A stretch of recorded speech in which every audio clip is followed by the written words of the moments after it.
J'aimerais aussi avoir l'avis de Abdelhamid Amin sur ce rapport-là entre toutes les luttes qu'il y a eu au Maroc depuis la guerre du Rif et comme étant un militant depuis un bon moment. Son avis compte énormément puisque voilà, je vous donne la parole. Merci. D'abord, je tiens à féliciter la jeune section de l'AMDH de Paris-Île-de-France sur deux mouvements historiques émancipateurs pour le Maroc, la guerre de résistance dirigée par Abdelkrim Khattabi et le mouvement marocain du 20 février. Aujourd'hui même, nous commémorons au Maroc le 2e anniversaire du déclenchement du mouvement du 20 février, un mouvement qui se poursuit depuis 2 ans.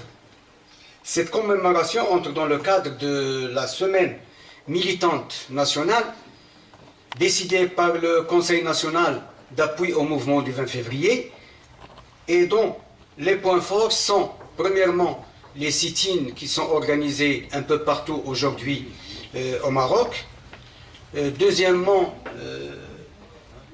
le grand meeting qui aura lieu après-demain, le 22 février à Al-Hoceima,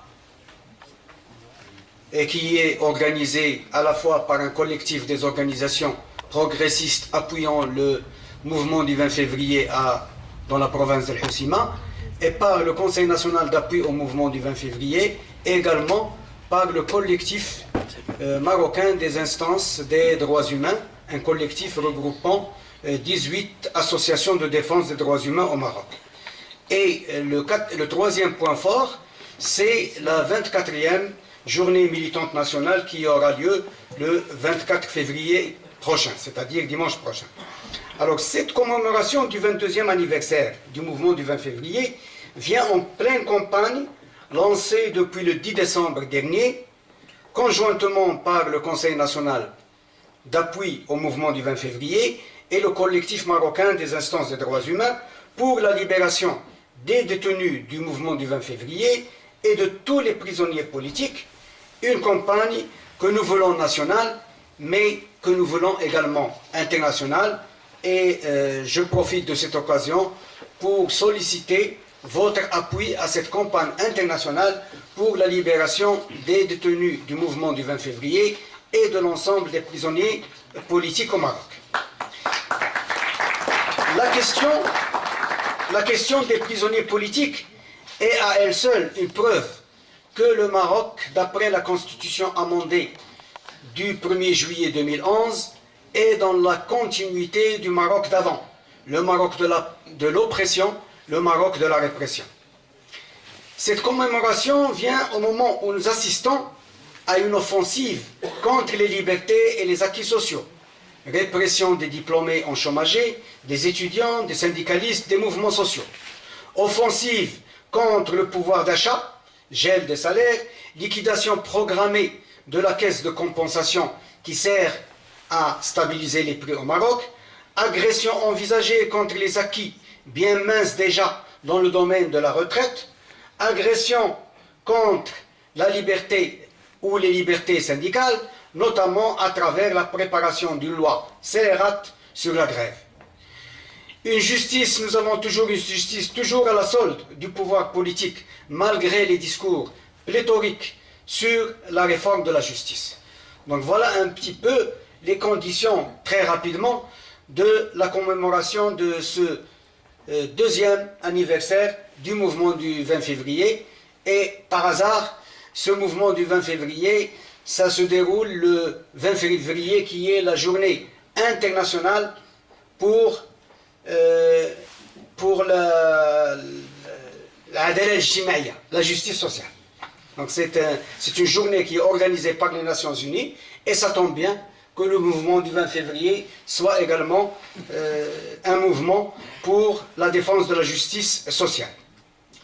Le thème du débat de ce soir porte à la fois sur la guerre de résistance du Rif dirigée par Abdelkrim et sur le mouvement du 20 février, comme incarnation de la volonté de la jeunesse et du peuple marocain d'en découdre avec le despotisme marzénien. Je ne m'étalerai pas sur la guerre de résistance du RIF des années 20, dirigée par Abdelkrim. Nous avons eu un film qui a pu vraiment de manière brillante nous exposer ce qui s'est passé lors de cette guerre de résistance, et nous avons eu également l'exposé et le débat avec M. René Galisson. Donc je dirais tout simplement sur cette guerre qu'elle a montré qu'un peuple uni, organisé, ayant une direction politique perspicace, peut faire des merveilles. Et c'était justement le cas du peuple marocain dans le RIF des années 1920 à 1926. Nous avons besoin aujourd'hui de nous baser sur les enseignements de cette guerre de libération pour faire avancer la cause émancipatrice de notre peuple dans son combat d'aujourd'hui, celui du peuple contre le despotisme et la prévarication. Venons-en maintenant au mouvement du 20 février. Ce mouvement a commencé il y a 2 ans et il continue aujourd'hui. Nous discutons d'un mouvement qui existe toujours et qui reste vivant, même s'il a connu un grand reflux par rapport à son élan des premiers mois. Le mouvement du 20 février, c'est l'espoir démocratique du peuple marocain. Comment expliquer l'émergence du mouvement du 20 février? Eh bien, c'est tout d'abord par les contradictions internes de la société marocaine. Le mouvement du 20 février, c'est la dernière manifestation en date du combat séculaire du peuple marocain contre le système politico-social appelé Makhzen, véritable obstacle à tout progrès politique, économique, social et culturel. Cette lutte s'est aiguisée depuis la fin du protectorat en 1956. On se rappellera ici les souvenirs des années de plomb et des violations graves qui les ont caractérisées et qui restent gravées à jamais dans la mémoire populaire. On sait que le Makhzen est sorti, hélas, vainqueur de cette lutte, momentanément bien sûr. La deuxième explication au mouvement du 20 février, c'est l'impact sur notre pays et sur nos jeunes en particulier du printemps arabe, entre guillemets, et surtout des 2 révolutions tunisiennes et égyptiennes qui ont été suivies de très près par notre peuple et surtout par les démocrates marocains, puisque pour la Tunisie, on avait déjà organisé le réseau marocain de soutien aux démocrates tunisiens. On l'avait organisé en octobre 2005, et ce réseau, on l'a réactivé en décembre 2010 suite à l'insurrection provoquée par l'immolation de Bouazizi. Ensuite, ce réseau de soutien aux démocrates tunisiens, on l'a transformé en réseau démocratique marocain de solidarité avec les peuples, parce que les révolutions et les mouvements insurrectionnaires des peuples se sont suivis et poursuivis avec une vitesse et une grande accélération. On devait absolument suivre ces mouvements et on a constitué le réseau démocratique marocain de solidarité avec les peuples. Ça a commencé avec le peuple tunisien, ça s'est poursuivi avec le peuple égyptien. Et c'est justement ce réseau démocratique marocain de solidarité avec les peuples qui a été réuni dans la soirée ou bien dans la nuit du 20 février au Maroc pour constituer le Conseil national d'appui au mouvement du 20 février.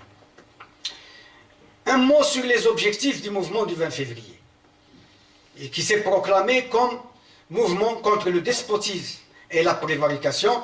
On a enrichi nos objectifs dans ce domaine, dans ce qu'on voulait en finir avec, en parlant également d'en finir avec l'oppression et l'injustice.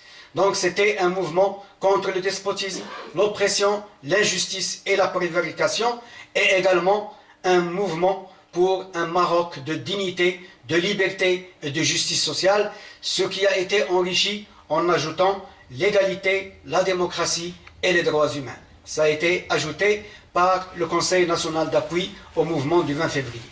Alors, pour cela, les jeunes du mouvement du 20 février ont exigé dès le départ la dissolution du gouvernement, la dissolution du Parlement, une constitution démocratique, tant par son élaboration que par son contenu, que par la manière démocratique d'adopter cette constitution.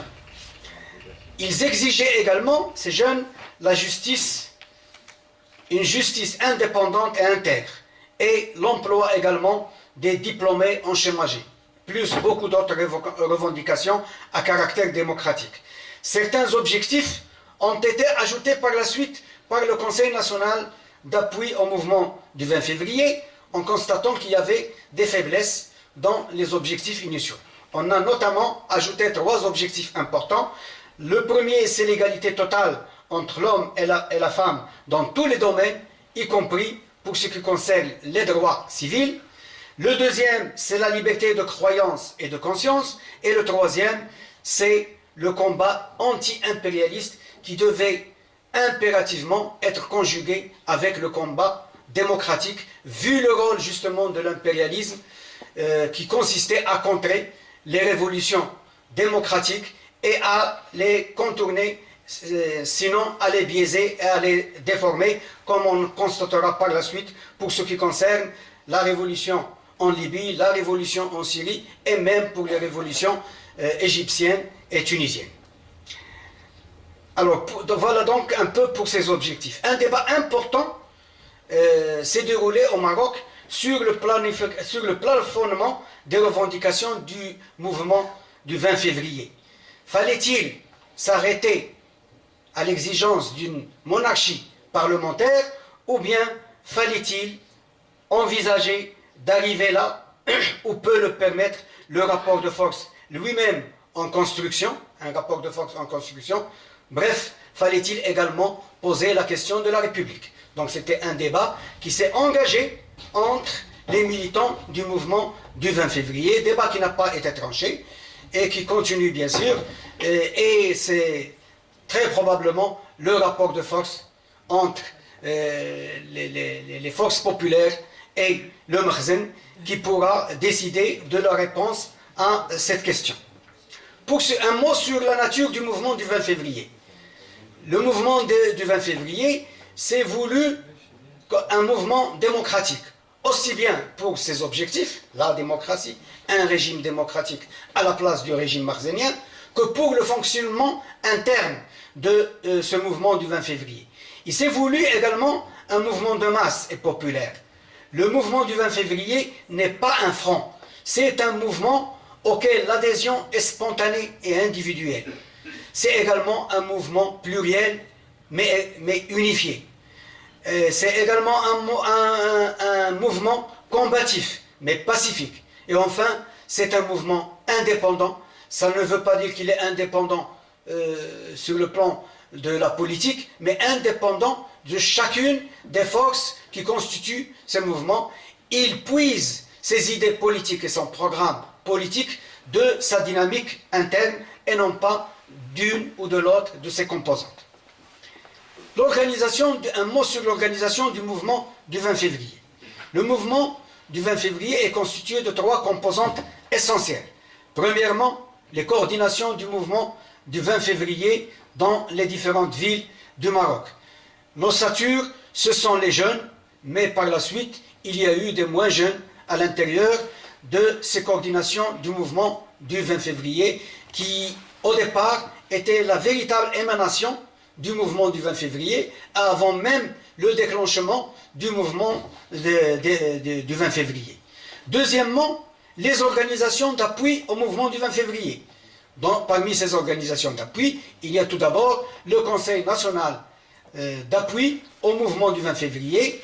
C'est un conseil qui a tenu un certain nombre d'assemblées générales. Jusqu'à présent, il en a tenu 5. La première, c'était le 23 février, c'est-à-dire 3 jours après le déclenchement du mouvement. Et c'est cette assemblée générale qui a mis les bases du Conseil national d'appui au mouvement du 20 février. Ensuite, il y en a eu 4 assemblées générales. Le 5 mars, c'était vraiment la plus grande et la plus importante, puisque à cette assemblée générale ont participé presque une centaine d'organisations nationales, politiques, syndicales, des droits humains, de femmes, de jeunes, culturelles et d'autres organisations associatives. Et puis il y a eu l'Assemblée générale du mois de juin, l'Assemblée générale de janvier 2012 et la dernière en date, c'était l'Assemblée générale de novembre 2012. À côté du Conseil national d'appui au mouvement du 20 février, il y avait les conseils locaux d'appui, ou parfois appelés comités locaux d'appui au mouvement du 20 février.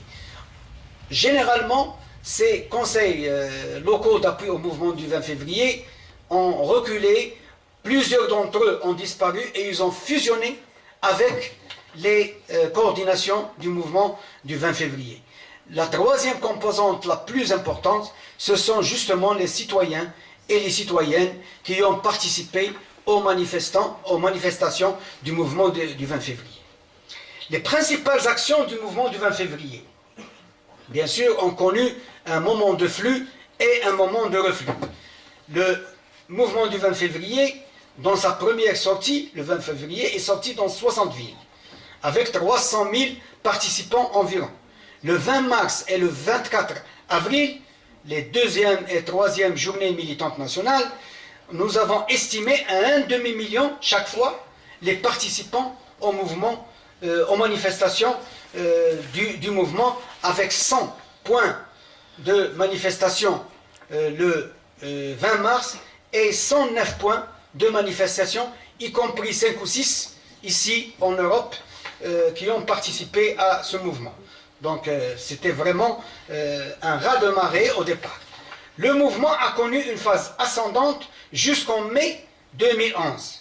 Mais il a connu ensuite un léger reflux tout en restant puissant après mai 2011. Même après le référendum constitutionnel. Même après le référendum constitutionnel, eh bien, le mouvement est resté suffisamment puissant. Il y a eu des manifestations très importantes en été 2011, malgré les vacances, malgré le ramadan, il y a eu des manifestations très importantes durant l'été 2011. Donc, même si c'était un reflux, un léger reflux par rapport au départ, mais le mouvement est resté puissant. Avec les élections, le véritable reflux, on va le connaître avec les élections de novembre 2011, avec la victoire électorale du PJD, avec un gouvernement à direction PJD et avec le retrait de l'Adl wa Ihsan du mouvement du 20 février. Le mouvement il allait donc connaître un reflux important durant l'année 2012. Mais malgré ça, cette année 2012 a connu 12 journées militantes nationales, c'est-à-dire au rythme d'une journée militante nationale par mois. Et c'était régulier. En général, c'est le 20 ou les 3 ou 4 jours après le 20 de chaque mois qu'on organisait des journées militantes nationales. Les deux dernières en date, c'était celle de janvier dernier, la 23e journée militante nationale, et la prochaine journée militante nationale, ça va être la 24e, et ça va se passer dimanche prochain, le 24 février. Quant aux causes du reflux, ce sont pour l'essentiel d'abord la répression, une dizaine de martyrs, dont 6 dans la seule province d'Al-Hoceima, et c'est ce qui explique notre grand meeting qui aura lieu après-demain à Al-Hoceima, des centaines de blessés, des centaines d'arrestations, avec des dizaines de condamnés par les tribunaux à des peines de prison. Le cas le plus connu est celui du jeune rappeur de Casablanca, Mouad El-Haqed, qui continue à écoper d'une peine de 2 années de prison.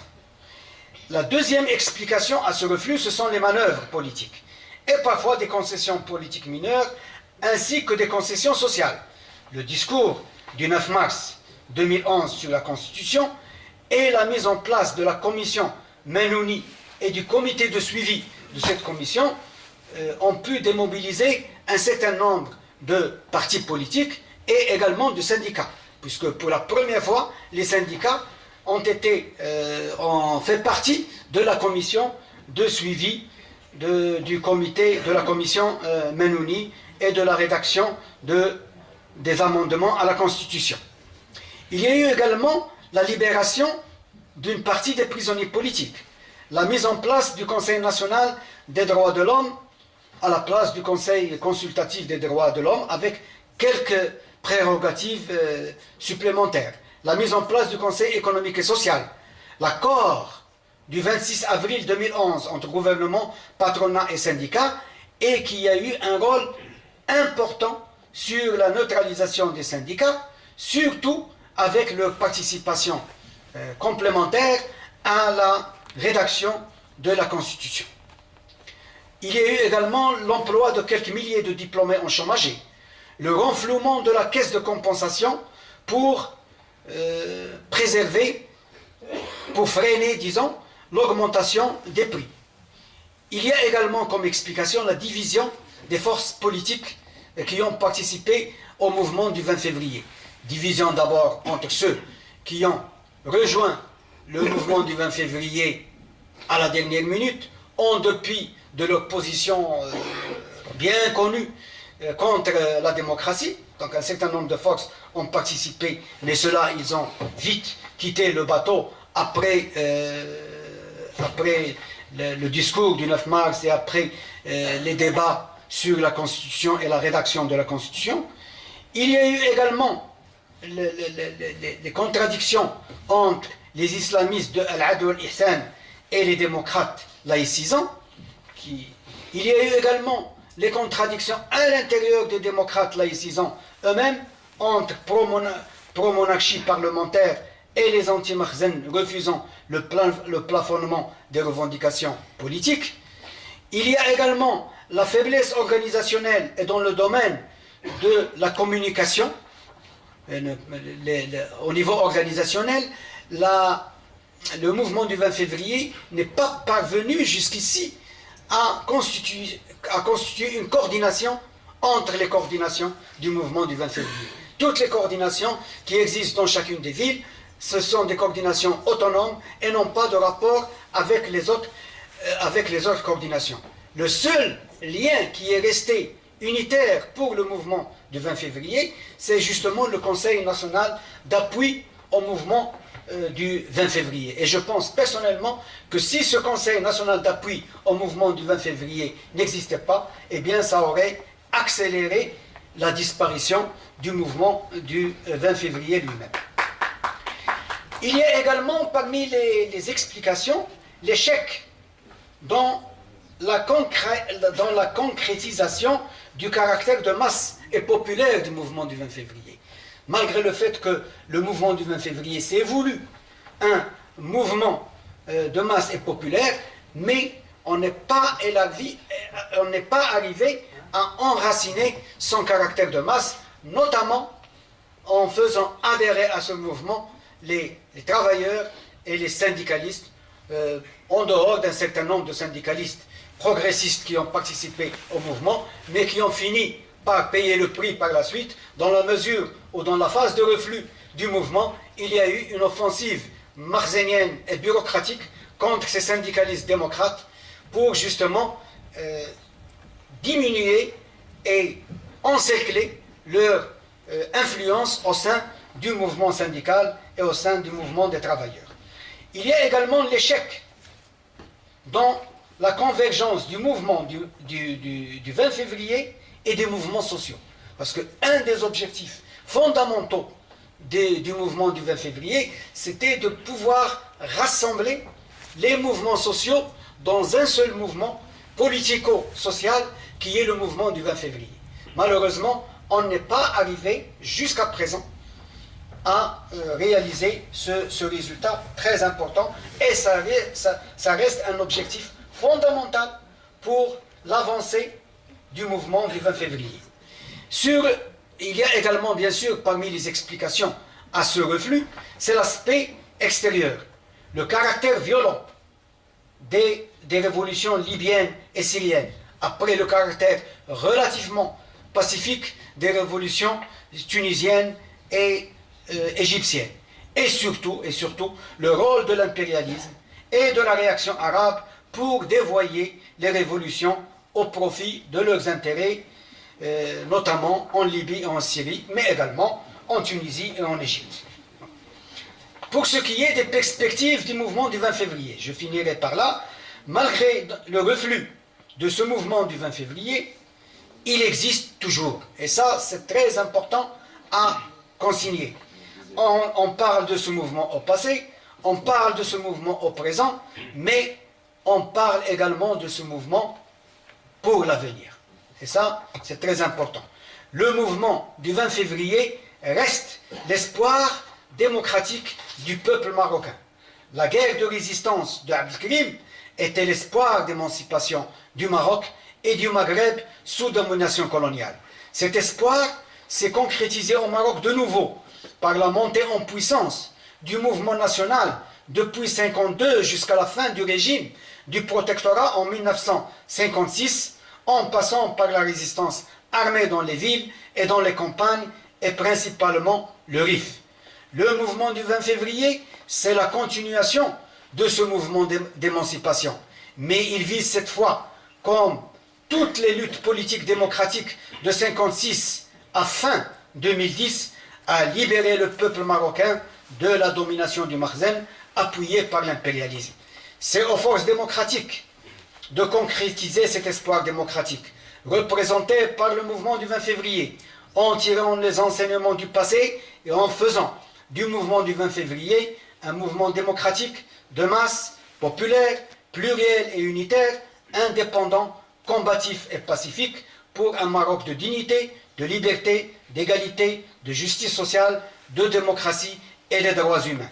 Personnellement, je reste optimiste quant à l'avenir du mouvement du 20 février, du fait que les mêmes causes internes, et c'est là l'essentiel, qui ont été à l'origine du mouvement du 20 février, continuent à exister et à galvaniser notre jeunesse et notre peuple dans le combat pour un Maroc meilleur. Et merci.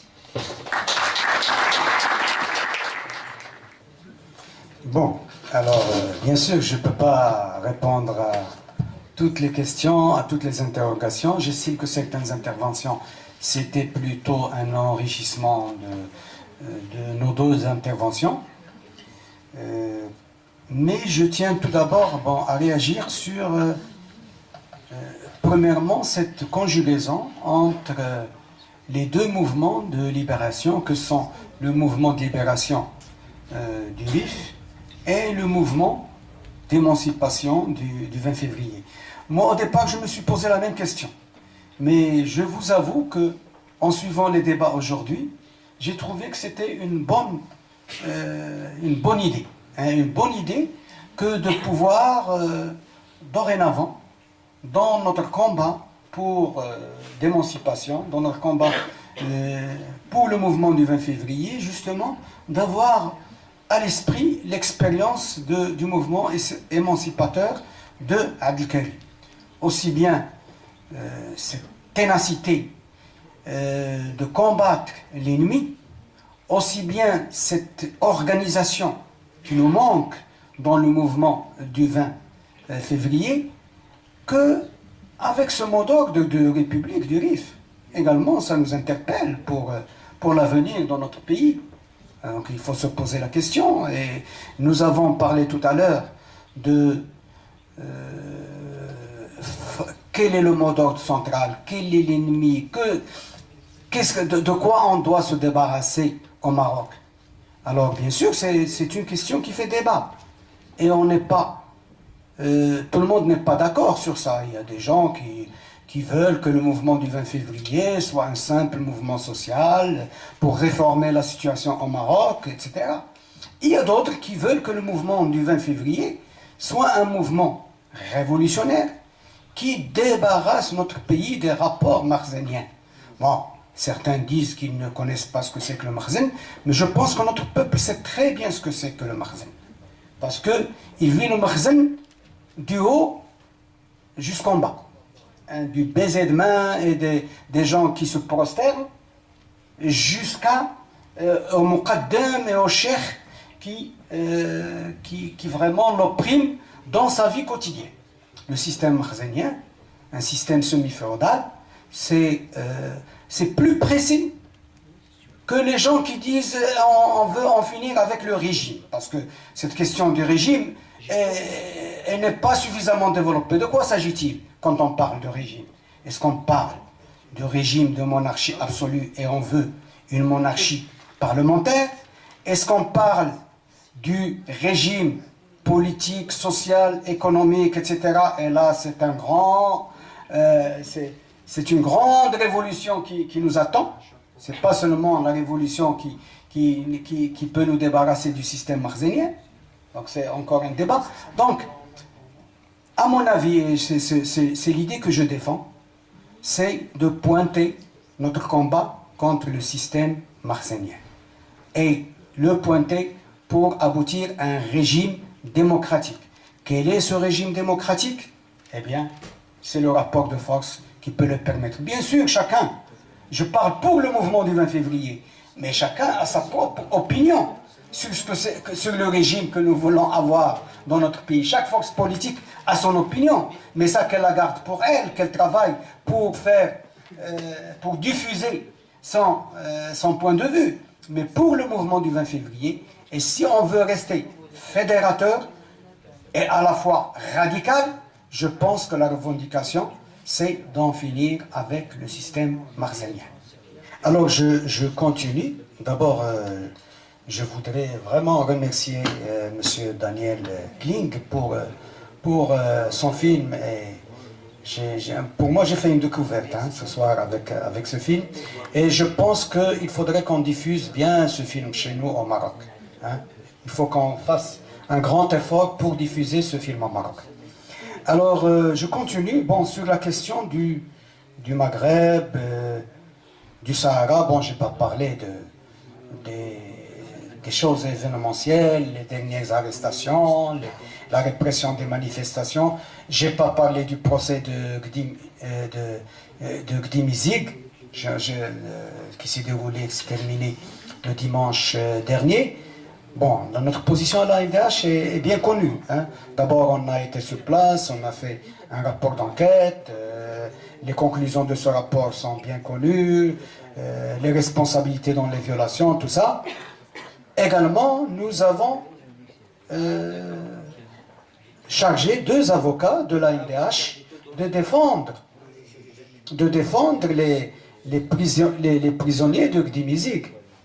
Donc, non seulement, on ne s'est pas contenté d'observer, mais on a défendu parce qu'on a estimé qu'ils étaient arrêtés sans vraiment de preuves et que le procès était injuste. Ça, c'est la position de l'AMDH. En plus, nous avons parmi les gens qui ont été arrêtés, nous avons deux personnes qui sont membres de l'AMDH.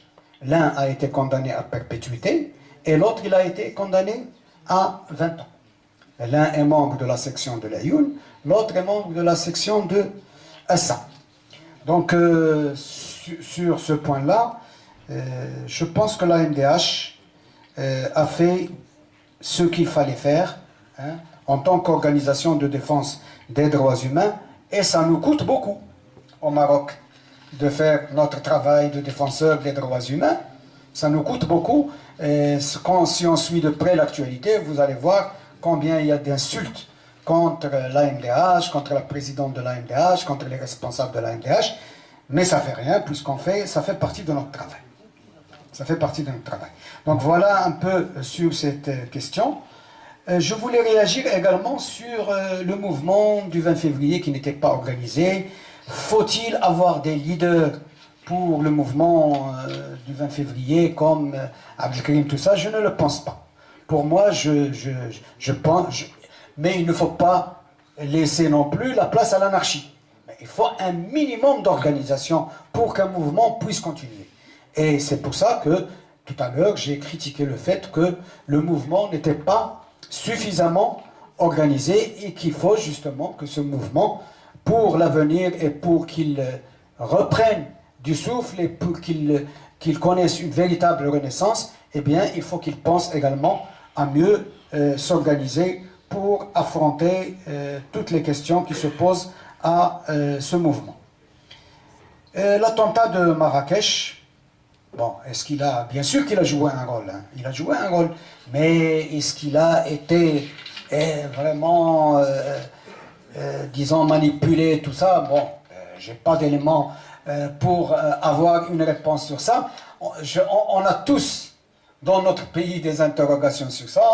on met ça dans la case des interrogations jusqu'à avoir des preuves. Mais toujours est-il que cette explosion a joué un rôle négatif pour le mouvement, mais on a pu la dépasser assez facilement, d'autant plus que le mouvement du 20 février a été suffisamment intelligent pour descendre dans la rue et pour condamner le terrorisme. Donc, je crois que le mouvement a bien réagi à ce type de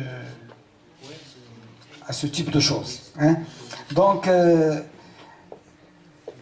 pour ce qui est de travail à faire, de descendre vers le peuple, tout ça, bien sûr, si nous n'avons pas d'impact populaire, ce mouvement ne servira à rien. Hein, si c'est un mouvement qui est isolé, il ne servira à rien.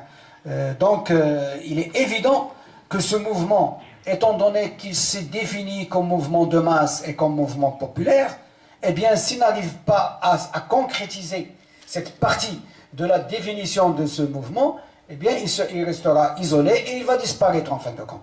Donc, pour l'avenir, nous devons absolument faire les efforts qu'il faut pour que ce soit un mouvement de masse réel, que ce soit par son implantation parmi les travailleurs, que ce soit dans son implantation parmi les ouvriers, les diplômés chômeurs, les mouvements sociaux dans les quartiers populaires, tout ça, on en a parlé au sein du mouvement, on n'est pas encore arrivé à le faire, eh bien, on se casse la tête jusqu'au jour où on trouvera les réponses à ces questions clés, fondamentales, sans lesquelles un mouvement comme le mouvement du 20 février ne peut pas réaliser ses véritables objectifs. Je crois que je vais m'en arrêter là, je ne peux pas répondre à toutes les questions.